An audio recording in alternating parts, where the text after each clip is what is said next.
សូមឲ្យខ្លាយមកជាមិនសូមជន់ព្រះអ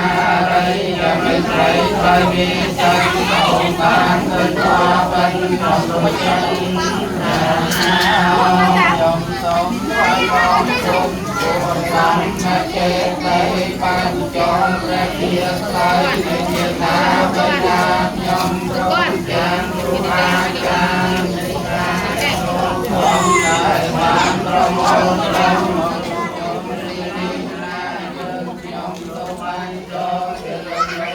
អូជានៅក្នុងទីណាក៏ពោជា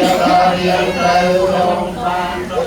បានអរគុណទៅបានទៅក៏ចារណា